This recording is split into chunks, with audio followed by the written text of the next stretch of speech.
साथियों नमस्कार। मैं पंकज कुमार एक बार फिर से स्वागत करता हूं आप सभी लोगों का आपके इस स्टडी चैनल हिट यूपीपीएससी में। जैसा कि मैंने आपसे वादा किया था कि मैं जल्द ही पॉलिटी की क्लास भी लेके आऊँगा, तो आज मैं आपके सामने पॉलिटी की क्लास लेके उपस्थित हूँ और बोर्ड पर आपको दिखाई दे रहा होगा लिखा है उद्देशिका। तो आज हम लोग उद्देशिका का अध्ययन करेंगे। और मैं आपको वीडियो स्टार्ट करने से पहले बता दूँ, संविधान में जो भी बातें लिखी गई हैं और जिन शब्दों का प्रयोग किया गया है वह शब्द वाकई में उन शब्दों का मतलब बहुत ही गहरा है। वह शब्द अपने आप में बहुत ही गहरा मतलब रखते हैं, लेकिन वे शब्द इतने भी आसान नहीं हैं कि उन्हें पढ़ करके आसानी से समझा जा सकता है। जैसे बोर्ड पे मैं आपको बताता हूँ, अभी देखिए 2-4 शब्दों का मैं नाम लेते हैं, इसके बाद आपको खुद ही समझ में आ जाएगा। जैसे देखिए मैं यहाँ पर लिखता हूँ लोकतंत्रात्मक गणराज्य संपूर्ण प्रभुत्व संपन्न, है ना, ऐसे एतद अधिनियमित अंगीकृत। अब ये सब इन सभी शब्दों का मतलब समझना है कि इन सभी शब्दों का मतलब होता क्या है। देखिए मैं आपको इस चैनल पर रटाने की कोशिश नहीं कर रहा हूँ, मैं इस चैनल पे आपकी समझ विकसित करने की कोशिश कर रहा हूँ ताकि समझ में आ जाए तो वह चीज़ हमेशा के लिए आपके दिमाग में बन जाए और जल्दी आप उसको भूल ना पाएँ। तो मैं ये प्रयास कर रहा हूँ। और रटने से अच्छा होता है कि कम पढ़ें लेकिन ठोस पढ़ें, समझ के पढ़ें, अच्छे से पढ़ें। तो मैं ऐसे ही समझाने का प्रयास करता हूँ। ईश्वर ने मुझे जो भी कुछ सौंपा है, मुझे जितनी जानकारी दिया है, मैं बेहतर करने का प्रयास करता हूँ। तो वीडियो स्टार्ट करते हैं। और वीडियो स्टार्ट करने से पहले मैं आपसे 1-2 बातें करना चाहता हूँ। मैं देख रहा हूँ कि आप लोग वीडियो बहुत ही कम शेयर कर रहे हैं, तो कृपया ऐसा ना करें। आपके लिए बहुत ही मेहनत किया जाता है, वीडियो को ज़्यादा से ज़्यादा शेयर करें। दूसरी चीज़ ये, यदि आप इस चैनल पर पहली बार आए हैं और अभी तक आपने इस चैनल को सब्सक्राइब नहीं किया है तो चैनल को सब्सक्राइब कर दीजिए और साथ ही साथ वीडियो को लाइक कर दीजिए। और सब्सक्राइब करते समय बेल आइकन को प्रेस करना ना भूलिएगा, क्योंकि जब भी हम कोई वीडियो देंगे तो उसकी नोटिफिकेशन आपके पास पहुंच जाएगी और आप अपडेट रहेंगे और वीडियो समय से आप देख पाएंगे। तो आइए अब चलते हैं, उद्देशिका को पढ़ते हैं। देखिए उद्देशिका में लिखा क्या गया है मैं थोड़ा सा बता दूँ। हमारे जो संविधान निर्माता थे उन्होंने सपना देखा था कि हमारा देश आज़ाद होगा तो हमें कैसा देश चाहिए, है ना, ये हमारा देश हमें कैसा प्राप्त हो। तो उन्होंने जो सपना देखा था तो उद्देशिका में उसी चीज़ को लिखा है। अगर आप उद्देशिका को पढ़ लेंगे तो समझ जाएंगे कि भारत कैसा देश है या भारत का संविधान कैसा है। ठीक है, आप समझ जाएंगे। तो उद्देशिका में यही सभी बातें लिखी हुई हैं। आइए इसको समझते हैं। इस वीडियो के बाद उद्देशिका से संबंधित आपको एक और वीडियो मिलेगा जिसमें मोस्ट इम्पॉर्टेंट टॉपिक्स होंगे जो आपके परीक्षा से सीधा संबंध रखते हैं। ठीक है, तो उसको भी मैं दूंगा, पहले आप इसको समझ लीजिए। ठीक है, देखने में लगता है कि बहुत ही कम लिखा है, लेकिन इसके बहुत ही गहरे मतलब हैं। मैं आपको उद्देशिका की कुछ विशेषता और बता दूं। उद्देशिका जहां से शुरू होती है और लास्ट में आकर के फुल स्टॉप लगा है, अर्थात उद्देशिका के कई वाक्य नहीं है, सिर्फ एक ही वाक्य है। उद्देशिका पूरी तरीके से एक वाक्य में लिखी गई है। अब उद्देशिका से संबंधित मैं उस अगली वीडियो में आपको क्या बताऊँगा, उस अगली वीडियो में मैं आपको बताऊँगा। जैसे आपको मैं बता देता हूँ, कुछ लोगों के कथन है। जैसे कृष्ण स्वामी अय्यर हैं, उन्होंने क्या कहा उद्देशिका को। अर्नेस्ट बर्कर हैं, उन्होंने उद्देशिका को क्या कहा, है ना। नेहरू जी ने उद्देशिका को क्या कहा। इसके पश्चात कुछ और हम देखेंगे। जैसे समाजवादी शब्द कब जोड़ा गया, किस संशोधन में, कितने नंबर का संशोधन था, 42वां था कि कितने नंबर का संशोधन था। तो यह सब चीज़ें हम अगली वीडियो में देखेंगे। फिलहाल आइए इसको समझते हैं उद्देशिका को। ठीक है, देखिए लिखा हुआ है हम भारत के लोग। यहाँ पर लिखा हुआ है हम भारत के लोग भारत को एक संपूर्ण प्रभुत्व संपन्न समाजवादी पंथ निरपेक्ष लोकतंत्रात्मक गणराज्य बनाने के लिए, इतने का मतलब समझते हैं। हम भारत के लोग, जब कुछ लोग राजनीतिक रूप से इकट्ठा होते हैं तब कहा जाता है we the people of India, अर्थात हम भारत के लोग। मैंने आपसे क्या कहा कि जब कुछ लोग राजनीतिक रूप से इकट्ठा होते हैं तब कहा जाता है we the people of India, अर्थात हम भारत के लोग। और मैं आपको बताते चलूँ कि यह आवाज़ रूसों की है। किसने कहा कि हम भारत के लोग? रूसों ने कहा। यह आवाज़ किसकी है? रूसों की है। ठीक है, तो हम भारत के लोग का मतलब क्या हुआ कि जब कुछ लोग राजनीतिक रूप से इकट्ठा होते हैं तब कहा जाता है हम भारत के लोग, हम भारत के लोग, we the people of India. और यह आवाज़ किसकी है? तो यह आवाज़ रूसों की है। भारत को एक संपूर्ण प्रभुत्व संपन्न, जितने मैंने काले मार्कर से लिखा है ये सब अपने आप में गहरा मतलब रखते हैं, इन सब का मतलब समझना है। भारत को एक संपूर्ण प्रभुत्व संपन्न, अब लिखा हुआ है संपूर्ण प्रभुत्व संपन्न, तो इस संपूर्ण प्रभुत्व संपन्न का मतलब होता क्या है, इसका मतलब समझना है कि इस संपूर्ण प्रभुत्व संपन्न का मतलब क्या होता है। तो मैं आपको बताता हूँ। देखिए संपूर्ण प्रभुत्व संपन्न का मतलब है कि निर्णय लेने की शक्ति हमारे देश की जनता के हाथ में। निर्णय लेने की शक्ति हमारे देश की जनता के हाथ में है। जनता ही अंतिम रूप से निर्णय ले सकती है ना। किसकी सरकार बनेगी, किसकी सरकार नहीं बनेगी, यह जनता निर्धारित करेगी। ठीक है, निर्णय, संपूर्ण निर्णय लेने की शक्ति हमारे जनता के हाथ में। दूसरी चीज़ मैं बता दूं, पहले हमारी जो प्रभुसत्ता थी यह हमारे देश में नहीं बसा करती थी। हमारी प्रभुसत्ता ब्रिटेन में बसा करती थी। ब्रिटेन जैसा करता था, जैसा कहता था ऐसा हमें करना पड़ता था। ठीक है, हमारी प्रभुसत्ता हमारे देश में नहीं थी, ब्रिटेन में बसा करती थी। लेकिन जब हम आज़ाद हुए, यह कब था? आज़ादी के पहले। लेकिन जब हम आज़ाद हुए, आप जानते हैं कि हम कब आज़ाद हुए हैं? 15 अगस्त 1947। 15 अगस्त 1947। जब हम 15 अगस्त 1947 को हमारा देश आज़ाद हो गया, उसी दिन से हमारे देश में प्रभुसत्ता बसने लगी। अर्थात हमारे देश के जनता के हाथ में शक्तियाँ आ गई कि जनता निर्णय ले सकती है। लेकिन स्वतंत्रता के पहले हमारे देश के जनता के हाथ में ये शक्तियाँ नहीं थीं, है ना। हम किसी बाहरी शक्ति के दबाव में थे। जब से हम प्रभुसत्व हो गए, है ना, निर्णय लेने की शक्ति हमारे हाथ में आ गई, तब से हम किसी बाहरी शक्ति के दबाव में नहीं हैं। तो अब आपको समझ में आ गया होगा कि संपूर्ण प्रभुत्व संपन्न का मतलब क्या है। मतलब निर्णय लेने की अंतिम शक्ति हमारे देश के जनता के हाथ में निहित है, हमारे देश की जनता के हाथ में है। ठीक है, दूसरी चीज़ क्या है? समाजवादी। अब लिखा है एक शब्द समाजवादी, पंथ निरपेक्ष। आपने सुना भी होगा, मुलायम सिंह जी की पार्टी है समाजवादी पार्टी। तो हालांकि हम उस पार्टी की चर्चा नहीं करेंगे। अब समाजवादी का मतलब क्या है समझते हैं। समाजवादी का मतलब है कि उत्पादन के जो साधन हैं, उन उत्पादन के साधनों पर सरकार का नियंत्रण होगा, है ना। उन उत्पादन के साधनों पर सरकार का नियंत्रण होगा। अब सरकार का नियंत्रण कम भी हो सकता है, ज़्यादा भी हो सकता है। सरकार का नियंत्रण कम भी हो सकता है और ज़्यादा भी हो सकता है। अर्थव्यवस्था के दूसरे तरीके से कहा जा सकता है कि अर्थव्यवस्था के विकास में जो साधन अपनी भूमिका निभाते हैं, उनका वितरण बराबरी तौर पर होगा। किसी के लिए कोई विशेष उपबंध नहीं किया जाएगा। ठीक है, सभी के लिए, मतलब कहने का मतलब ये है कि हमने आपको बताया कि अर्थव्यवस्था के विकास में जो संसाधन या जो साधन अपनी महत्वपूर्ण भूमिका निभाते हैं, अगर उनका वितरण किया जाएगा तो सबके लिए बराबर किया जाएगा। किसी के लिए कोई विशेष उपबंध नहीं किया जाएगा। यही मतलब है, किसका मतलब है? समाजवादी का। मतलब सरकार का लक्ष्य यह है कि सबको बराबर हिस्सेदारी दिया जाए। तो ये मतलब होता है समाजवादी का। ठीक है, तो समझ में आ गया होगा आपको कि संपूर्ण प्रभुत्व संपन्न का मतलब क्या है और समाजवादी का मतलब क्या है। अब लिखा हुआ है, देखिए यहाँ पर पंथ निरपेक्ष। यहाँ पर लिखा हुआ है पंथ निरपेक्ष। अब पंथ निरपेक्ष का मतलब क्या होता है? पंथ का मतलब होता है धर्म। पंथ का मतलब हो गया धर्म, है ना। और निरपेक्ष का मतलब क्या हो गया? सापेक्ष और निरपेक्ष दो शब्द होते हैं। मैं आपको समझाता हूँ पंथ निरपेक्ष का मतलब क्या है। देखिए, आप जानते हैं कि हमारे देश में ढेर सारे धर्म हैं। जैसे बौद्ध धर्म भी है ना, हिंदू धर्म भी है, इस तरीके से जैन धर्म भी है ना, ईसाई धर्म भी है। तो हमारा देश जो है वह पंथ निरपेक्ष है। हमारा देश किसी एक धर्म को नहीं मानता है और किसी एक धर्म के बढ़ावे के लिए कार्य नहीं करता है। हमारे लिए हमारे देश में जितने भी धर्म हैं सभी बराबर हैं। हमारे लिए हमारे देश में जितने भी धर्म हैं सभी बराबर हैं। ठीक है, चाहे वो कोई धर्म क्यों ना हो, सभी हमारे देश के लिए बराबर हैं। और आप जानते ही हैं कि हमारे देश, हम अपने राज्य की बात अगर कर लें तो क्या हमारे राज्य का कोई राजकीय धर्म है? नहीं। हमारे राज्य में कुछ लोग हिंदू धर्म को भी मानने वाले हैं, कुछ लोग मुस्लिम धर्म को मानने वाले हैं, कुछ लोग बौद्ध को मानने वाले हैं और साथ ही साथ आप जानते हैं कि ईसाई धर्म को भी मानने वाले लोग हैं। तो यहाँ तक कि हमारे देश में, देश की बात छोड़ दें, अगर राज्य की बात करें तो हमारे राज्य का कोई राजकीय धर्म भी नहीं है। ठीक है, अब पंथ निरपेक्ष का मतलब यही होता है। अब थोड़ा सा फिर से समझ लेते हैं। पंथ निरपेक्ष का मतलब होता है कि हमारे देश के लिए सभी धर्म बराबर हैं, सभी धर्म बराबर हैं, है ना।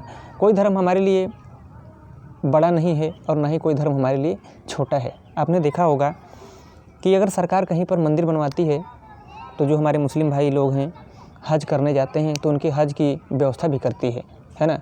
अर्थात हिंदू धर्म भी सरकार के लिए बराबर है और इस्लाम धर्म, मुस्लिम भाइयों का जो इस्लाम धर्म है वह भी सरकार के लिए बराबर है। यही मतलब होता है पंथ निरपेक्ष का। अर्थात हमारा कोई विशेष धर्म नहीं, हमारे लिए सभी धर्म बराबर हैं। ठीक है, तो आपको समझ में आ गया होगा कि संपूर्ण प्रभुत्व संपन्न का मतलब क्या है, समाजवादी का मतलब क्या है और पंथ निरपेक्ष का मतलब क्या है। मैंने आपसे कहा था कि इनका बहुत ही गहरा मतलब है। देखिए कितने गहरे मतलब हैं इसके। ठीक, लोकतंत्रात्मक गणराज्य बनाने के लिए, अब लोकतंत्रात्मक और गणराज्य, लोकतंत्रात्मक और गणराज्य दो शब्द हैं। लोकतंत्रात्मक का मतलब क्या है? तंत्र का मतलब शासन होता है और लोक का मतलब क्या हो गया? लोग, यानी यहाँ के जो लोग होंगे, जो देश के लोग होंगे, यही देश का शासन चलाएंगे। अब कैसे चलाएंगे? आप जानते हैं कि जनता क्या करती है, जनप्रतिनिधियों का चुनाव करती है। अब जनप्रतिनिधियों के चुनाव में वह विधायकों को चुनती है और सांसद को चुनती है ना। वो विधायकों को चुनती है और सांसद को चुनती है, और यही लोग आगे चल कर के क्या करते हैं, संविधान के नियमों के अनुसार देश का शासन चलाते हैं। संविधान के नियमों के अनुसार देश का शासन चलाते हैं, सरकार बनती है और संविधान के नियमों के अनुसार देश का शासन चलता है। तो ये मतलब है लोकतंत्रात्मक का, अर्थात देश की जनता ही देश का शासन चलाएगी। गणराज्य, गणराज्य का मतलब होगा कि हमारे देश का जो संवैधानिक प्रमुख है अर्थात राष्ट्रपति महोदय, हमारे देश का जो संवैधानिक प्रमुख है अर्थात राष्ट्रपति महोदय, इनका चुनाव होगा। ये वंशानुगत नहीं होंगे। आज भी आप देखते हैं, ऑस्ट्रेलिया की बात कर लें या ब्रिटेन की बात कर लें, है ना, वहाँ पर वंशानुगत होते हैं, लेकिन अपने देश में वंशानुगत नहीं होते हैं। उनका चुनाव होता है, जनप्रतिनिधि क्या करते हैं, सांसद को और विधायकों को चुनते हैं, और ये विधायक और सांसद आगे चल के राष्ट्रपति को चुनते हैं। ठीक है, तो गणराज्य का मतलब यही होता है कि हमारे देश का जो संवैधानिक प्रमुख है अर्थात जो राष्ट्रपति है उसका चुनाव होगा। तो अभी तक आप समझ गए होंगे कि संपूर्ण प्रभुत्व संपन्न, समाजवादी, पंथ निरपेक्ष और लोकतंत्रात्मक गणराज्य का मतलब क्या होता है। ठीक है, जितना ब्लैक मार्कर से लिखा है इन सब के बहुत ही गहरे मतलब है, इनको बहुत ही अच्छे से समझना है। आपको इतने अच्छे से कोई समझाएगा नहीं यूट्यूब पर, आपको सिर्फ रटा दिया जाएगा लेकिन कोई समझाएगा नहीं। जितने बढ़िया से मैं समझा रहा हूँ तो अच्छे से समझिएगा। फिर लिखा है बनाने के लिए तथा उसके समस्त नागरिकों को सामाजिक, आर्थिक और राजनीतिक न्याय। अब बात हो रही है न्याय देने की। किसकी बात हो रही है? बात हो रही है न्याय देने की। अब न्याय देने की बात क्यों हो रही है? हमारे जो संविधान निर्माता थे, आप जानते हैं कि हमारे देश पे अंग्रेज़ों का शासन था, वो हमारे साथ अन्याय करते थे। तो संविधान जब बनाया गया तो विशेष ध्यान रखा गया कि लोगों के साथ अन्याय ना हो, उनके साथ न्याय हो। तो न्याय दिया जा रहा है। अब किस तरीके का न्याय दिया जा रहा है? 3 न्याय की बात की जा रही है। कौन कौन से? सामाजिक, आर्थिक और राजनीतिक। सामाजिक, आर्थिक और राजनीतिक। अब सामाजिक न्याय का मतलब क्या है? सामाजिक न्याय का मतलब है कि नागरिकों का कोई उत्पीड़न नहीं करेगा, देश की जनता का कोई किसी प्रकार से उत्पीड़न नहीं करेगा, चाहे वो मानसिक उत्पीड़न हो, चाहे शारीरिक उत्पीड़न हो। ऐसा करने पर उसे वह दंड का पात्र हो जाएगा, उसे दंड भुगतना पड़ेगा, है ना। तो इसका मतलब हो गया सामाजिक न्याय। ठीक है, दूसरी चीज़ क्या है? दूसरी चीज़ आप समझ सकते हैं इसमें कि समाज के नज़रिए से सबको बराबर समझा जाएगा। रंग, वर्ण, जाति के आधार पर किसी के साथ भेदभाव नहीं किया जाएगा। तो अगर हम ऐसा किसी के साथ रंग, जाति, वर्ण, है ना, धर्म के आधार पर भेदभाव नहीं करते हैं तो यह उसके साथ क्या है? सामाजिक न्याय है। अन्यथा अगर हम ऐसा करते हैं तो उसके साथ सामाजिक अन्याय कर रहे हैं और हम दंड भोगने के पात्र हो जाएंगे। ठीक है, तो इस तरीके से सामाजिक न्याय देने की बात की गई है। अब आर्थिक न्याय और राजनीतिक न्याय देने की बात की जा रही है। तो आर्थिक न्याय और राजनीतिक न्याय का मतलब क्या होता है? देखिए, आर्थिक न्याय का मतलब है कि सभी को उन्नति के समान अवसर मिलेंगे, सभी को उन्नति के समान अवसर मिलेंगे। आपने देखा होगा कि कुछ राज्यों में जो पिछड़े वर्ग के लोग होते हैं उनका उत्थान करने के लिए, है ना, राज्य सरकारें उन्हें छूट प्रदान करती है ताकि वे भी मुख्य धारा में आ सकें और कंधे से कंधा मिला सकें।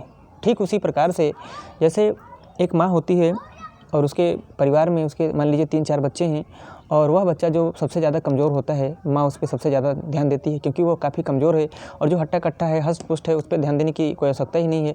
ऐसे ही राज्य उन वर्गों को छूट देते हैं जो काफ़ी पिछड़े होते हैं, है ना, काफ़ी पिछड़े होते हैं, छूट देते हैं ताकि वो भी मुख्य धारा में आ सके, कंधे से कंधा मिला सके, उनका भी उत्थान हो सके। तो ये हो गया न्याय, आर्थिक न्याय। कैसा न्याय? आर्थिक न्याय। अब बात हो रही राजनीतिक न्याय की कि राजनीतिक न्याय दिया जाएगा। अब राजनीतिक न्याय का मतलब क्या है? प्रत्येक व्यक्ति अपनी योग्यता के अनुसार संवैधानिक पद पर प्रतिष्ठित हो सकता है। अगर उसकी योग्यता डीएम बनने लायक है तो वो डीएम बन सकता है। अगर उसकी योग्यता चपरासी बनने के काबिल है वह तो चपरासी बन सकता है ना। अर्थात प्रत्येक व्यक्ति अपनी योग्यता के अनुसार संवैधानिक पद पर प्रतिष्ठित हो सकता है। तो यह न्याय हो गया राजनीतिक न्याय। तो 3 प्रकार का न्याय दिया जा रहा है। अंग्रेज हम लोगों के साथ अन्याय ही करते आए थे, ये सब हमें प्रदान नहीं करते थे, है ना, इज्जत से पेश नहीं आते थे। तो संविधान निर्माताओं ने ध्यान रखा कि सबके साथ न्याय हो। तो 3 प्रकार के न्याय देने की बात की गई है, सामाजिक, आर्थिक और राजनीतिक। अब आगे समझिए, लिखा है विचार, अभिव्यक्ति, विश्वास और धर्म और उपासना की स्वतंत्रता। अब स्वतंत्रता देने की बात हो रही है। किसकी बात हो रही है? स्वतंत्रता देने की बात हो रही है। ठीक है, स्वतंत्रता देने की बात हो रही है। कौन कौन सी स्वतंत्रता दी जा रही है? विचार करने की। आप विचार कर सकते हो, आप अपने मन में कुछ भी सोच सकते हैं, बशर्ते आप देश को जोड़ने वाला विचार करें, देश को तोड़ने वाला विचार ना करें। जैसे आप ये ना सोचें कि हम बम बनाएंगे और बम बना करके ले जाके मुंबई में रख देंगे, है ना। तो आप ऐसा अगर करते हैं, विचार अपने मन में सोचते हैं और ऐसा करते हैं, तो आप दंड के पात्र हो जाएंगे। आप देश को तोड़ रहे हैं, जोड़ नहीं रहे हैं। आप देश को जोड़ने वाला विचार करिए, देश के प्रति पॉजिटिव विचार करिए, सकारात्मक विचार करिए, तो आप विचार करने के लिए स्वतंत्र हैं, ठीक है। अभिव्यक्ति का मतलब होता है बोलना। आपने जो विचार किया है, अगर वह देश को जोड़ने वाला विचार है, तो आप उसको बोल करके लोगों को सुना सकते हैं, बशर्ते देश को तोड़ने वाला अभिव्यक्ति ना होनी चाहिए, देश को जोड़ने वाली अभिव्यक्ति होनी चाहिए। लिखा है विश्वास। विश्वास का मतलब है आपको जिस धर्म में लगता है कि तुझ में रब दिखता है या तुम में रब दिखता है ना, जिस धर्म में, है ना, एक गाना भी आया था कि तुझ में रब दिखता है, ठीक है। तो आपको लगता है कि जिस धर्म में रब दिखता है ना, जो धर्म आपको अच्छा लगता है उस धर्म में आप विश्वास कर सकते हैं, ठीक है। अब धर्म यहाँ पर लिखा हुआ है कि किसी भी धर्म को मान सकते हैं। अब धर्म का मतलब क्या है? धर्म का मतलब होता है, मैं आपको थोड़ा सा बताऊं कि धर्म का मतलब क्या होता है। धर्म का मतलब है धारते इति धर्म, धारते इति धर्म, अर्थात जो धारण किया जाए वही धर्म है, जो धारण किया जाए वही धर्म है। आप कोई भी धर्म धारण कर सकते हैं। आप चाहें तो हिंदू धर्म धारण कर सकते हैं, है ना, इस्लाम धर्म धारण कर सकते हैं, मतलब आप किसी भी धर्म में जा सकते हैं, उसके लिए कोई उसके लिए कोई आपत्ति नहीं है। तो ये बात हो गई धर्म की। विचार कर सकते हैं, अभिव्यक्ति कर सकते हैं, विश्वास कर सकते हैं, धर्म कर सकते हैं। और उपासना, उपासना का मतलब हो गया कि आपने किसी धर्म को धारण कर लिया है, आप अपने हिसाब से धर्म की उपासना कर सकते हैं। जैसे सॉरी फ्रेंड, अब अपने हिसाब से धर्म की उपासना कर सकते हैं। जैसे आप चाहें तो टोपी लगा सकते हैं, तिलक लगा सकते हैं, है ना, हर हर महादेव कह सकते हैं। दूसरी चीज़, ला, हमारे इस्लाम में मुस्लिम भाई क्या कहते हैं, ला इलाह लिल्लाह, ये भी आप कह सकते हैं, हर हर महादेव भी कह सकते हैं। अर्थात आप किसी भी धर्म की उपासना कर सकते हैं। तो इतनी आपको स्वतंत्रता प्रदान की गई है, विचार, अभिव्यक्ति, विश्वास, धर्म और उपासना की स्वतंत्रता प्रदान की गई है। अब देखिए लिखा है प्रतिष्ठा और अवसर, प्रतिष्ठा और अवसर। अब प्रतिष्ठा और अवसर की बात की जा रही है। जो अंग्रेज़ थे वे हमें प्रतिष्ठित जीवन जीने नहीं देते थे। अब प्रतिष्ठा का मतलब क्या है? आपसे बात किया जाएगा तो कहा जाएगा कृपया आइए, कृपया पधारिए, कृपया बैठिए, है तेरे ले तेरे धत तेरे नहीं किया जाएगा, है ना। तो ये हो गया कि प्रतिष्ठा की बात, यानी आपको प्रतिष्ठित जीवन जीने का अधिकार है। यदि आप मानव हैं तो आप मानव के तरीके जीवन जी सकते हैं, आपके साथ पशुओं के समान व्यवहार नहीं किया जाएगा, जानवर के समान व्यवहार नहीं किया जाएगा। तो ये हो गई प्रतिष्ठा की बात। और अवसर, अवसर की बात की जा रही है। तो अवसर का मतलब क्या है? आपको भी मुख्य धारा में आने के लिए अवसर दिया जाएगा, कुछ छूट दी जाएगी। तो ये बात हो गई अवसर की। क्षमता प्राप्त करने के लिए उन सब में व्यक्ति की गरिमा में जीवन जीने आपको दिया जाएगा। गरिमा में जीवन जीने का मतलब क्या है कि यदि आप कहीं पर काम कर रहे हैं तो ऐसा ना हो कि ढेर सारा गोबर का ढेर लगा हो, है ना, आपको जैसे पशु रहते हैं उस तरीके से रख दिया जाए। आप यदि मानव हैं तो मानव के तरीके व्यवहार किया जाएगा। तो ये हो गया गरिमा में जीवन। राष्ट्र की एकता और अखंडता। अब दो शब्द हैं यहाँ पर, एकता और अखंडता। मैं आपको बता दूं, एकता जो होती है और अखंडता जो होती है, दोनों में अंतर होता है। क्या? मानवीय इकाई होती है। जैसे हिंदू, मुस्लिम, सिख, ईसाई आपस में सब भाई भाई। तो एकता मानवीय इकाई होती है, लेकिन जो अखंडता होती है यह भौगोलिक इकाई होती है। हमारे देश में जितने भी राज्य हैं, केंद्र शासित प्रदेश हैं, सब अखंड रूप से एक हैं, सब अखंड रूप से एक हैं, जिसका क्या नाम है? भारत। तो ये एकता और अखंडता की बात हो गई। सुनिश्चित करने वाली बंधुता। अब बंधुता का मतलब क्या होता है? आपने सुना होगा, साथी हाथ बढ़ाना, एक अकेला थक जाए तो मिलके बोझ उठाना, है ना। इसी का मतलब हो गया बंधुता। बंधुता, भाईचारे की भावना, बंधुता की बात हो रही है। बढ़ाने के लिए दृढ़ संकल्प होकर, यह सब बढ़ाने की बात किया जा रहा है। दृढ़ संकल्प होकर अपनी इस संविधान सभा में आज तारीख 26 नवंबर 1949 ईस्वी को एतद द्वारा का मतलब है ऊपर बताए गए इन शब्दों के द्वारा इस संविधान को अंगीकृत का मतलब है कि हम इस संविधान से इतना प्रेम करते हैं कि इसे हम अपने अंग से लगा रहे हैं। अंगीकृत, अधिनियमित, इस संविधान को हम इतना मानते हैं कि इसमें जितने भी एक्ट हैं, अनुच्छेद हैं, उनसे हम अपने आप को बांध रहे हैं। और आत्मार्पित का मतलब है कि हम इस संविधान से इतना प्रेम करते हैं कि इस संविधान के प्रति हम स्वयं को अर्पित कर रहे हैं। ठीक है। तो आज हम लोगों ने उद्देशिका को देखा, इस तरीके से आपको कोई नहीं समझाएगा, तो आप अच्छे से इसको समझिएगा। आप इसका स्क्रीनशॉट भी खींच सकते हैं और इसका नोट्स भी बना सकते हैं। और नेक्स्ट वीडियो में यानी अगले वीडियो में मैं बहुत जल्द ही उद्देशिका से संबंधित कुछ और चीज़ें यहाँ पर लेकर के आऊँगा, जो परीक्षा के लिए बहुत ही मोस्ट इम्पॉर्टेंट होता है। तो आप अपना ध्यान रखिए, पढ़ते रहिए, ठीक है। और साथ ही साथ वीडियो को शेयर करना ना भूलिए। वीडियो देखने के लिए आपका बहुत बहुत धन्यवाद। नमस्कार, मिलते हैं अगले वीडियो में।